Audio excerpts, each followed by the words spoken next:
afternoon, everybody. I am Dr. Sonia Tiwari from the Department of Community Medicine, Arvindo Medical College, Indore. Today we will study about the intranatal care. Right, in the first part of the chapter MCH, we have covered the introduction and the antenatal care. Now today we are going to see what is intranatal.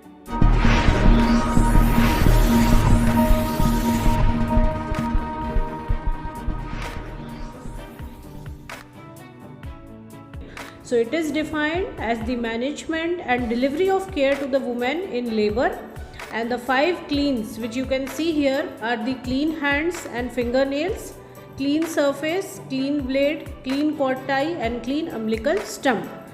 The aims of good intranatal care are through asepsis, delivery with minimum injury to the infant and the mother, readiness to deal with the complications like prolonged labor, antepartal hemorrhage, convulsions, malpresentation, prolapse of the cord. Okay, so this previous slide I am focusing on again 5 cleans: clean hand, clean surface, clean blade, then clean cord tie and clean umbilical stump. These are very important as they are often asked in your pre-PG question also.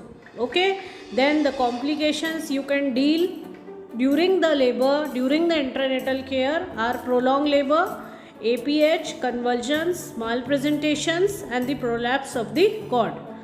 Now care of the baby at delivery. If after delivery, what all you have to see in the baby. So I think you should know that ABC also you must be knowing, that you have to clean the airway, you have to check the breathing, you have to clean the surface and clean the baby. So ABC, and you have to see the circulation also. So resuscitation, care of the cord, care of the eyes, care of the skin, APGAR score, maintenance of body temperature and breastfeeding. Now delivery kits which are very important and should be available at the place of delivery. Okay, so midwifery kits are the sterile gloves and drapes, towels, then cleaning material and sterilizing equipments. Disposable delivery kit, if you say, they will include the sterile cord tie, the blade, the spirit, the ergometrine injection. Now normal labor, we are just quickly brushing through it because intranatal care deals with the procedure during delivery. So we are just going to brush up 4 stages: stage 1, 2, 3 and 4. Stage 1 is the onset of true labor pains to the cervical dilatation. We all know that. Stage 2, from full cervical dilatation to delivery of fetus. Stage 3, after the delivery of fetus to the placental delivery. And stage 4, placental delivery to 1 hour after the delivery. Okay, please go through it. They are very simple. Domiciliary care. This is often asked in the Viva also and as a very short note also. Okay, so mother with normal obstetric history may be advised to have their confinement in their own home, provided the home conditions are satisfactory. Okay, it is conducted by the health worker female or a trained DAI. As you must have seen in the healthcare delivery system, we have discussed that the DAI is trained in the delivery for 30 days. She is provided with a certificate, and before that she is also has to conduct minimum 3 deliveries, and she is also provided with the delivery kit. So this helps in the domiciliary care. Then female health worker trained to recognize the danger signs and referrals. Okay, so a patient with a good obstetric history can undergo the labor at home itself with the help of midwife, means trained DAI or the health worker female, and if there are any danger signs present in the patient, then she can be referred. Sorry for the wrong word. Then danger signs like what? Sluggish pain or no pains after the rupture of member. If there is no pain also, or if there is sluggish pain also after the rupture of membranes, it is dangerous. Then pain for an hour after the rupture of membranes but no progress in labor. Okay, progress in labor in the stimulated time frame is also very important. Then prolapse of the cord, meconium stained liquor, slow, irregular, excessive fetal heart rate, excessive bleeding during the labor. So these are the danger signs which you must have seen here. Okay. Collapse during the labor, placenta not separated within half an hour after delivery, postpartum hemorrhage, collapse, temperature of 38 degree or over during the labor. Okay. So see, again we are brushing through the danger signs, that what are the danger signs. And again I am repeating: sluggish pain or no pain after the rupture of membrane, pain for an hour after the rupture of membrane with no progress of labor. Then if there is prolapse of the cord, then meconium stained liquor, slow, irregular, excessive fetal heart rate, excessive bleeding during the labor. Then collapse during the labor, placenta not separated within half an hour after delivery, and postpartum hemorrhage, collapse, and a temperature of 38 degrees or over during the labor.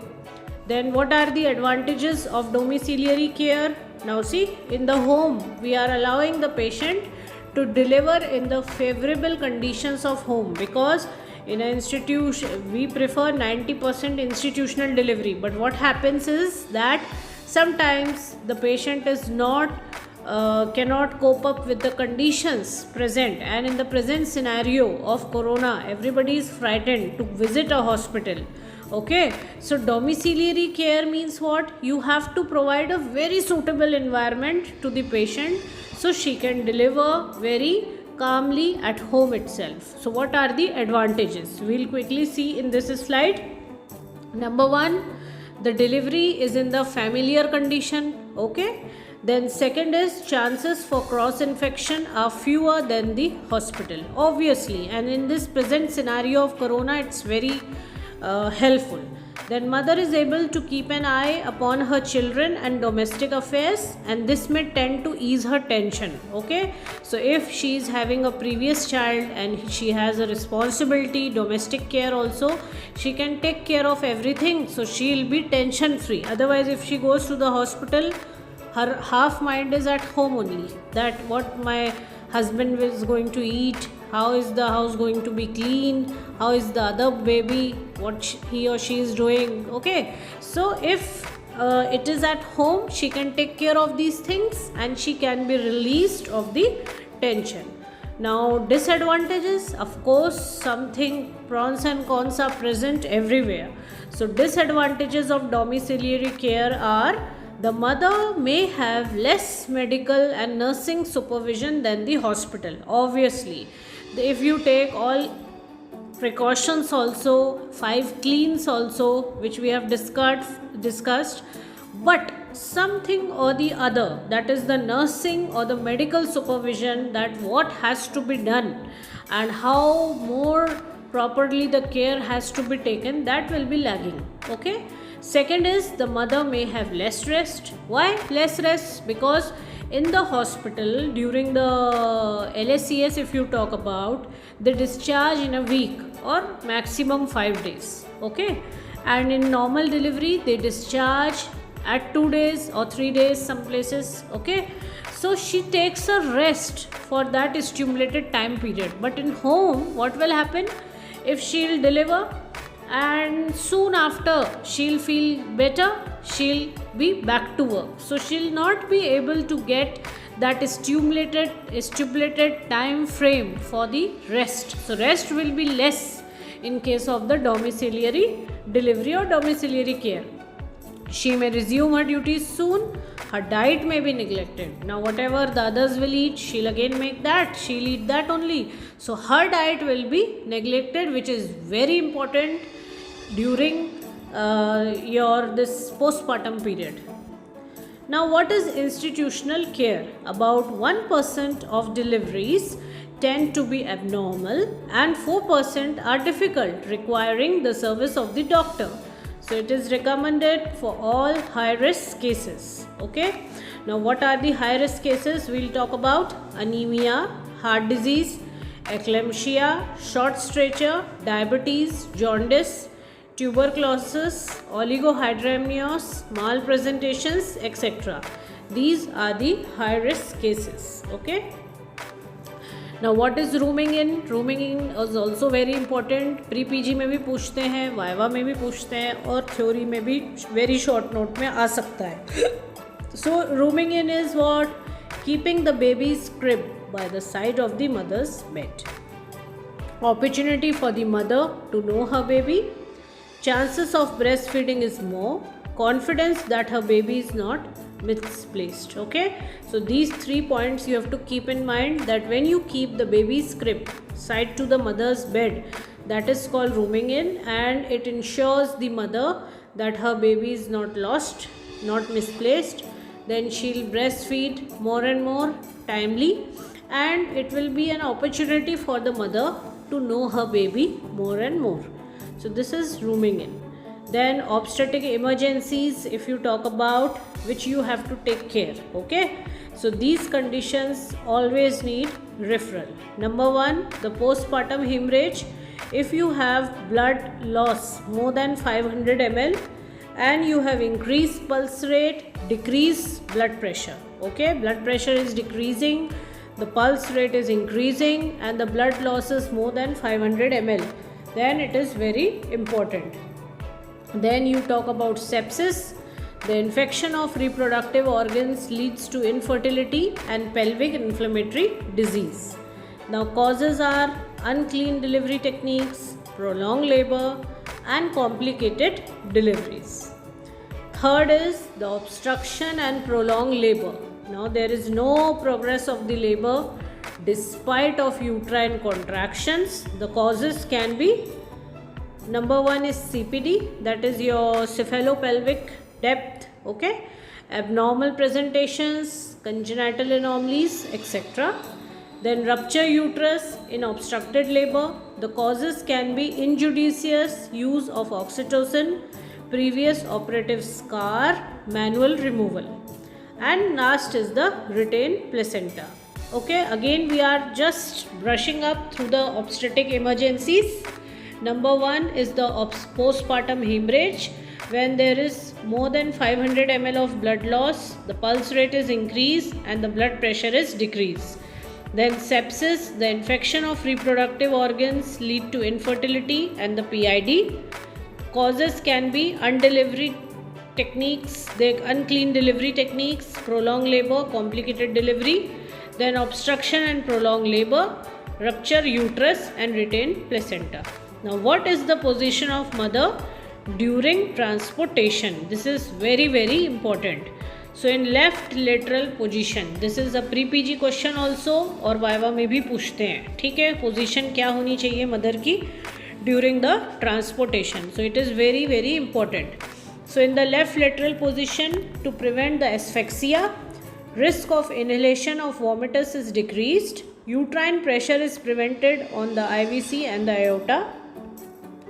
Then medications which you can start during the transportation are start IV fluid, sedate before transportation, and first dose of antibiotic should be given. Okay, so the lesson which we learn from the intranatal care, which is very important, is as provision of intranatal care depends not only on the medical but also on the social and cultural practices prevailing.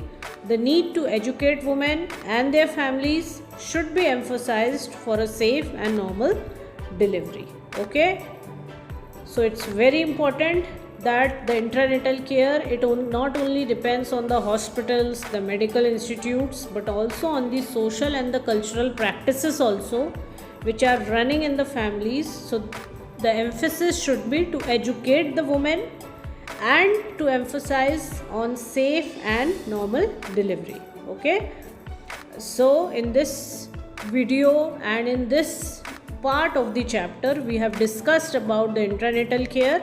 You have to know the definition, that is during the labor what all is important. Okay, when the patient comes in labor, then the 4 stages of labor, then what is domiciliary care when you provide home delivery, okay, with all precautions. Then what is rooming in, when you keep the baby's crib at side of the mother's bed. Then what are the advantages, disadvantages of domiciliary care, rooming in. Okay, and then what are the complications which you have to face at the time of labor, and how you have to transport the patient properly with the IV fluid, antibiotic and left lateral position. So this is all about the intranatal care. It can be asked in the Viva OC, it can be asked as a pre-PG question, some MCQs may be made from it, and it can be also asked in a short note of I think 4 or 5 marks. Okay, so if you have any doubt, please do ask it. Thank you, have a nice day, stay at home and stay safe.